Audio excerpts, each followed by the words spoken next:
Hey everyone, thanks for joining us for today's media availability with Caedan Wallace. If you guys have any questions, use the raise hand feature and I'll call on you. We can start with Tyler Donahue.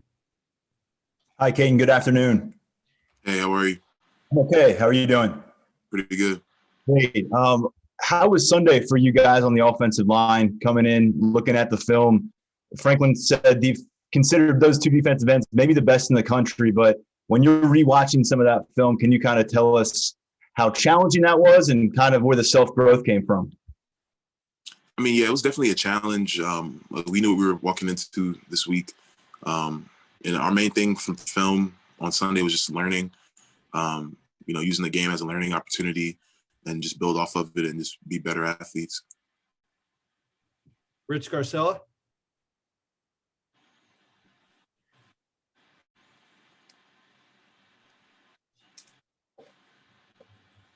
You're muted, Rich.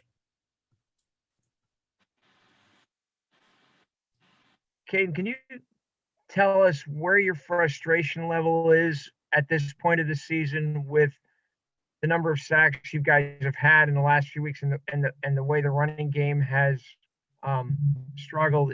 And can you just tell us what obviously the effort's there, but where's the frustration at? I mean, honestly, it's football. Like we're in college, like we're learning, and like I said earlier, like we're just taking what we see in the film and trying to apply it, and just build off of it. And that's the only way we can get better is just by looking at what we've done and then building upon it. Donnie Collins, Joe Smeltzer, you're on deck.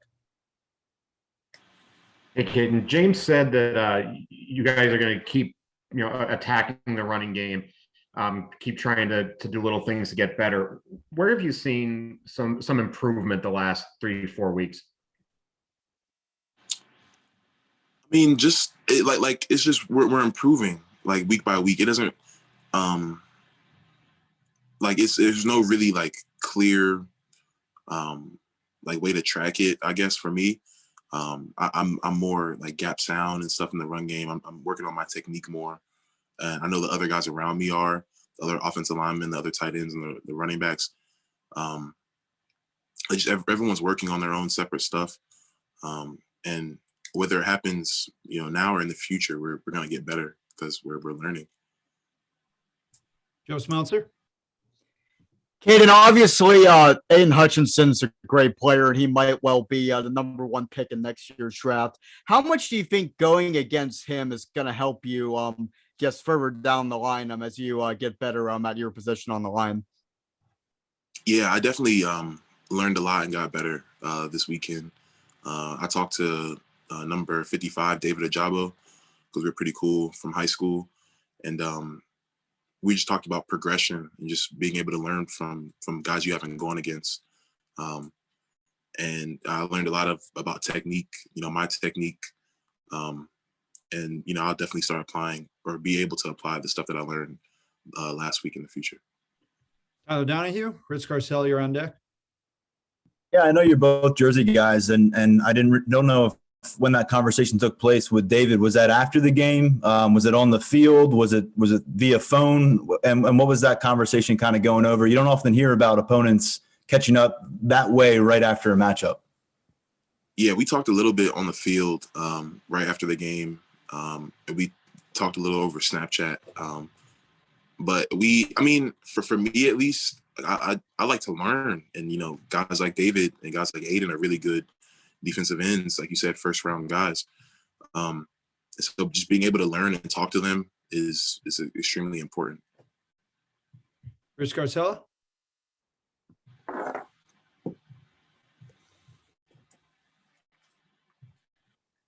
Caden, Coach Franklin and Coach Yursich both said earlier, probably last month, that the O-line needed to be more physical. Do you believe that you guys have been more physical in recent games? Yeah. I think that we're improving on our physicality levels week by week. It's something that we've been focusing on, like Yursich and Franklin have been saying, and we've been applying it in practice, and I do feel like it shows up a little bit more in games. Donnie Collins, Joe Smeltzer, you're next. And when you get kind of notes from a guy like David, what do you, is that something common? Do you do that with other players around the league? And what do you do with it immediately? Is that something that, I go watch film now and see if what he's saying kind of makes sense from what I'm seeing on film? Is that something you immediately kind of go and do? Yeah, definitely. Especially when if it's guys that I'm like closer to that I've known for a while. Zach Harrison from Ohio State, I'm pretty close with him. And so definitely before and after that game, we just talked about technique. And like I said, it's just really important from their perspective, like what are they seeing in me that makes them do their moves and like stuff like that. When you have guys that like we all have a common goal, like even though we're going against each other, like we're all, to an extent, we're all friends and we all want to see each other do great. Even though they play D end and I play offensive tackle, like we still want to see each other do well. So we'll always help each other out. Joe Smeltzer. So throughout this season, the offensive line has received some criticism from the fan base. I know as Division I athletes, you guys are taught to kind of just block out on that type of noise. But with it being 21 and with so many people having platforms to say whatever, when you log into Twitter, is it hard knowing that anytime you log in, you might come across something said that's negative about you or about anybody on the line? For me, I can only speak for myself personally. The social media stuff doesn't really get to me. I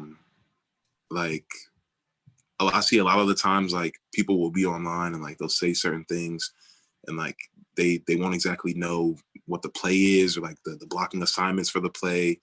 And so it is kind of like, I would say it's like annoying maybe to see people, saying strong things about stuff that, they're not really well versed in, but it's a part of the game. Like people are always going to have stuff to say. As long as you're, taking what's important, what the like real important things that people are saying, like your coaches, things like that. I feel like we're okay. Audrey Snyder.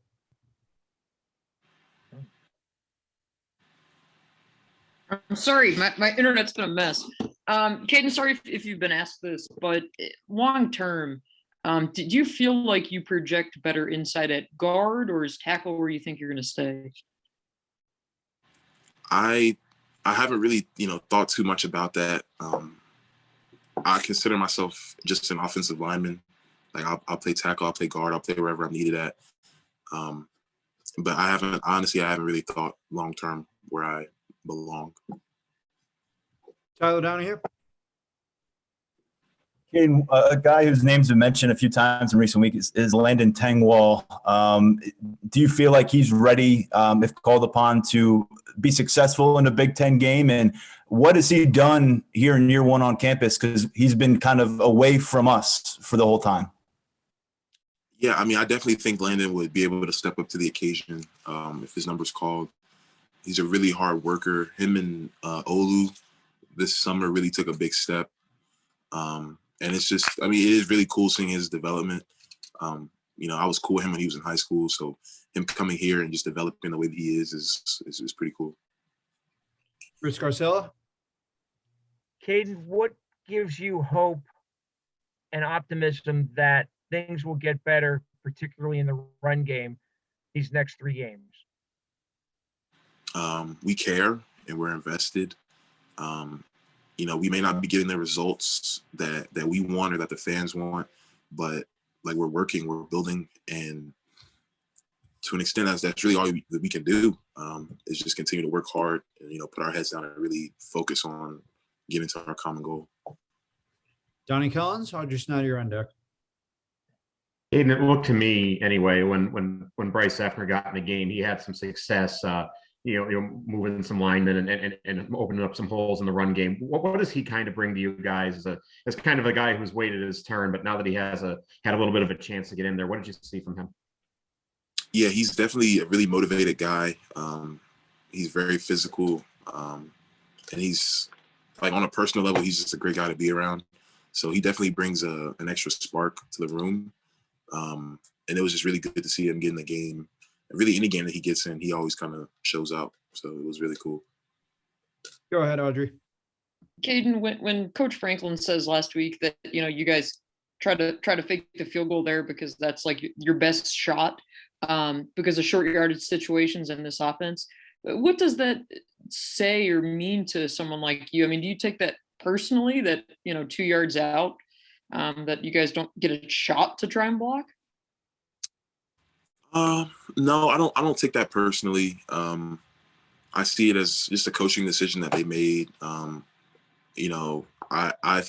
figured that we did that to really. I mean, it's a fake field goal, so we wanted them to think we're running or doing a field goal.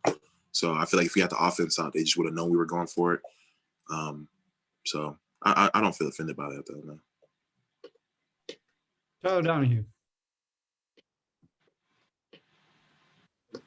Yeah, Caden, moving ahead here, next couple games, what is the attitude of this team? What is the esteem of this team? Because it's gone so quickly from everything in front of you to now the window is really closed in what you can accomplish here. How are you dealing with it as a team? I mean, as a team, we're still motivated. Like we have a season, that we have to finish out. Everyone is pretty locked in. Because we obviously made mistakes in the past, lost some games that we want back, but we can't change anything. So our best mindset is just to move forward as best as we can, apply what we learned from our losses and move forward. We'll go our last question, Audrey Snyder. Caden, is there anything that you can kind of put your finger on as to why you guys last year had success running the ball and this year you haven't? Anything that you think translates or just the differences in offenses that's maybe asked you guys to do some things differently? No, I couldn't pinpoint something specific. No.